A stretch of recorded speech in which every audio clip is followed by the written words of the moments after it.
Hammaga salom, hurmatli obunachilar. Kelinglar, bugun sizlar bilan majburiy matematika 16-iyul 2026-yil ikkinchi smenada tushgan savollarni ko'rib chiqamiz. Xo'p, bizga birinchi savol berildi. 1/24 dan nechtasining yig'indisi 1/4 bo'ladi? Okey, 1/24 dan 1/4 ga o'tishimiz uchun biz buni 6 ga ko'paytirishimiz kerak. Nega? Chunki 6/24 bu 1/4 bo'ladi. Demak, 6 tasini qo'shsak 1/24 dan 6 ta 1/24 1/4 bo'ladi. Keyingisi 30 ta detal tayyorlash uchun 8 soat sarflangan bo'lsa, bitta detal tayyorlash uchun necha daqiqa kerak? Xo'p, 30 tasi 8 soat degani bu kelinglar soatlardan minutlarga o'tib olamiz. Birinchi 8 soat degani bu 8 ko'paygan 60 yoki 480 daqiqa. Demak, bittasi bu x daqiqa bo'ladi. Bu yerdan x ni topadigan bo'lsak 480 taqsim 30 yoki x barobar 48 taqsim 3 bo'ladi.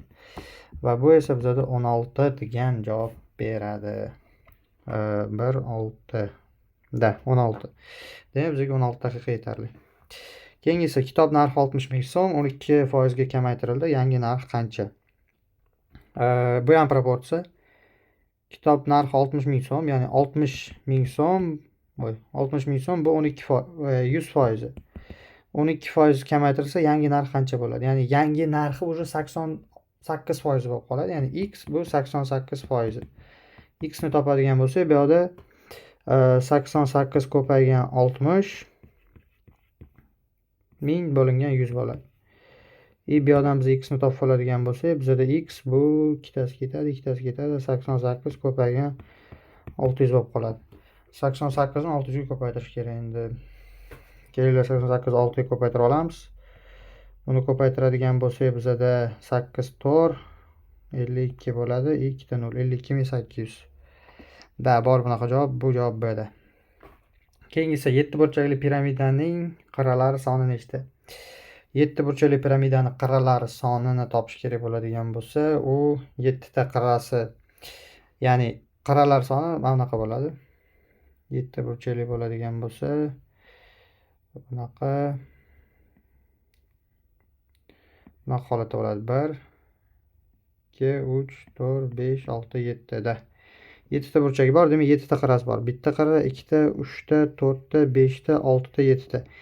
Buni yana 7 ta tutashtiradigan qirralari borligi sababli umumiy qirralar soni 7 plus 7 yoki 14 ta bo'ladi. Ya'ni 7 ta asosida 7 ta bitta nuqta bilan tutashtiradigan qirralari bor. Shunda 14 ta. 5-savol. 16 metrlik arqon 5 ga 3 nisbatda bo'lindi. Katta qismi necha metr? Katta qismini topish kerak. Savollarda ehtiyot bo'linglar. Mana shu katta qismi, kichkina qismini beryapti. Har xil. Ya'ni arqon 16 metr, 5x va 3x ga bo'lingan. Bu 16 metr umumiy. 8x bizda 16 bo'ladigan bo'lsa, x bizda 2 bo'ladi. Katta qismi degani bu 5 kerak yoki 10 bo'lib qoladi. 10 esa bizda C javobga kelgan. Keyingisi 6 ni hisoblash kerak. 0.1 ni bu 1/10 yozamiz. Bo'lingan 5/100 va buni hisoblaydigan bo'lsak, 1/10 ko'paygan 100/5 yoki 2 degan javob chiqib keladi. 2 esa bizda B javobga keltirilgan. 7 burchakli piramidaning uchlari soni nechta? Endi uchlari sonini topish kerak. Boyagida 7 burchakli piramida kelinglar ozgina yaxshiroq chizaylik endi. 7 burchakli piramida, to'g'rimi? Bitta, 2 ta, 3 ta, 4 ta, 5 ta, 6 ta, 7 ta burchagi bor. Mana bu yerga nuqta bilan tutashadi piramidamiz. Va uni tutashtirganimizda nechta uchi bor degan, to'g'rimi? Nechta uchi bo'lishi mumkin? Ya'ni 1 2 3 4 5 6 7 yana bitta 8 ta asosda uchi bor. Ya'ni necha burchakli bo'lsa o'shancha bo'ladi o'zi uchi. Keyin unga bitta qo'shamiz. Nimaga? Chunki piramidani tepasidan ham bitta uchi bo'ladi. Shunda 8 ta bo'ladi. 8 esa bizda B javobga keltirilgan. Keyingisi 28 73 89 12 sonida bir raqami qaysi xona birligida joylashgan? Bir raqam oxiridan bitta olinib turibdi. Bu birlik yoki o'nlikda joylashgan. O'nlik esa bizda desatki bu B javobda berilgan. Ya'ni o'nligi bu oxirgisi birligi, keyingisi o'nligi, keyin yuzligi, keyin mingligi, keyin 10 ming va hokazo ketaveradi. 9-savol. 1 dan 100 gacha sonlar yozishda 1 va 100 ham kiradi. Qaysi raqam eng kam ishlatiladi? 1 dan 100 gacha eng ko'p ishlatiladigan son bu 1. Ya'ni 1 bor, 10 bor, 11, shunaqa 19 gacha. Keyin 21, 31 va shunaqa 91 va 100 bor. Bu yerda bu 20 bitta bo'lib qoladi. Qolgan sonlar eng kam bu 0 ishlatiladi. Nimaga 0 eng kam ishlatiladi? Chunki 0 faqat 10 da bor, 100 da bor. Xullas, hamma son 1 dan 100 gacha bu 20 marta ishlatiladi. 1 dan 100 gacha har qanday son 100 gacha bo'lgan sonlar har qandaysi 20 marta ishlatiladi. 0 esa 20 tadan kamroq bo'lishi kerak, chunki 0 bor, 10 bor, 20 bor, 30 bor, 40 bor, 50 bor. Xullas 001, 002, 003 degan sonlar yo'q. Ya'ni hamma sonda 20, 21, 22 yoki 31, 41, 45, 46 mana shunaqa sonlar bo'lsa, bularda faqat 10, 20, 30, 40 shunaqa sonlar. Shuning uchun 0 eng kam ishlatiladigan. Keyingisi hisoblash kerak. Ya'ni 6 taqsim 10 bo'lingan 2 taqsim 100 ga bo'lib qoladi. Buni hisoblaydigan bo'lsa 6 taqsim 10 ko'paygan 100 taqsim 2 ga 10, 5, 2 ga ko'paytiradigan bo'lsak 30. Demak 30 degan javob chiqadi. Bu oddiy arifmetika, buni bilsanglar kerak. 6 burchakli piramidaning nechta uchi bor? 6 burchakli piramidaning 7 ta uchi bor, chunki 6 plus 1 bo'ladi 7. Chunki buni boya tepada ko'rdik, nega qanaqa bo'lishini. Ya'ni 6 ta uchi bor asosida, bitta tepadagi uchi bilan. 1 dan 100 gacha qaysi raqam eng ko'p takrorlanadi? Eng ko'p 1 takrorlanadi. Boya aytib o'tdim. Nimaga? Chunki 1 va 100 bor. Hamma son 20 marta qaytariladi 1 dan 100 gacha. 1 esa 100 ham kirgani uchun 20 bitta bo'lib ketadi o'zi. Keyingisi 1 dan 100 gacha bo'lgan sonlar yig'indisini toping. Okey, mana shunda bitta formula ko'rsatib ketamiz. 1 dan 100 gacha bo'lgan raqamlar sonlar yig'indisini topish kerak bo'lsa, 1 qo'shilgan 100 birinchi sonni oxirgi songa qo'shib 2 ga bo'lib ularni soniga ko'paytirib qo'yish kerak. Shunda 101 ko'paygan 50 bo'ladi, buni qisqartiradigan bo'lsak, va bu bizada 5050 degan javob beradi. 5050 bizada B javobni keltirgan. Formula bunaqa bo'ladi. Agar S nechinidir topmoqchi bo'lsangiz, sizlar birinchisiga oxirgi hadini qo'shib 2 ga bo'lib umumiy hadlar soniga ko'paytirib qo'yishingiz kerak bo'ladi.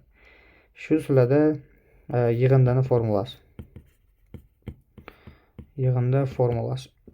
Keyingisi parallelogramning perimetri 36 ga teng, kichik tomoni katta tomoni 2 ga qisqa, kichik tomonini toping. Parallelogram birinchisi menda ham tushgandi bunaqa savol. Bu x bo'lsa, bu x plus 2 bo'ladi. Ya'ni x, bu ham x plus 2. Perimetrini topadigan bo'lsak, bu 2 ko'paygan x plus 2 plus 2 ko'paygan x barobar 36. Bu yerdan 4x barobar 32 ga x barobar 8 ga bo'ladigan bo'lsa, katta tomoni 10 bo'ladi, kichkina tomoni 8 bo'ladi. Demak 8 bizda to'g'ri javob. Keyingisi savat narxi 60 ming so'm, narxi 12% ga pasayganda savatning narxi qancha bo'ladi? Boya xuddi shunaqa narsa ko'rdik. 52.800 bo'ladi. Nimaga? Buni tepada ko'ra olsanglar bo'ladi. Keyingisi 16-chisi hisoblash kerak. Oddiy arifmetika. Birinchi amal, ikkinchi amal, uchinchi amal qilamiz. Birinchi amalni hisoblaymiz. 8 ko'paygan 39 ko'paygan 125. Kelinglar shuni sirazi ko'paytira olaylik uchalasini. Nimaga? Chunki 8 ni 125 ga ko'paytirsa bu 1000 bo'ladi. 1000 ni 39 ga ko'paytirsa 39000 bo'lib qoladi. Endi uchinchi amal, ya'ni bir bilan ikkinchi amalni sirasi qo'ydik. Uchinchi amal bu 39110 dan 39000 ni o'zini ayiradigan bo'lsak, bizada 110 degan javob qoladi. 110 esa B javobga keltirilgan. 17. 40 ming so'mlik mahsulotga 15% chegirma berildi. Chegirmaning narxi qancha? 40 ming so'mlik mahsulot bu 100% proporsiya. X bu 15%. X bu 15%. X ni topadigan bo'lsak, bu 40 ming so'm ko'paygan 15 taqsim 100 bo'ladi. Va buni biz hisoblaydigan bo'lsak 2 ta 0 ketadi, 2 ta 0 ketadi, 400 ko'paygan 15 bo'lib qoladi. 4 ni 15 ga ko'paytirsak 60, yana 2 ta 0, ya'ni 6000 so'm chegirma berilgan. Demak, chegirma narxi qancha? Chegirmadagi narxi qancha? Bu 40 mingdan 6000 ni ayiramiz. Nimaga? Chunki 15% chegirma berildi va bizda 34000 so'm qoladi. 34000 bu B javobda keltirilgan. Okey, bu majburiy matematikadan 16-iyulda 2-smenada tushgan savollar edi. Agar qayerdadir savolingiz bo'lsa, bizga bemalol Telegram orqali murojaat qilsangiz bo'ladi. Обязательно sizlarning savollariga javob qaytarishga harakat qilamiz. E'tiboringiz uchun rahmat.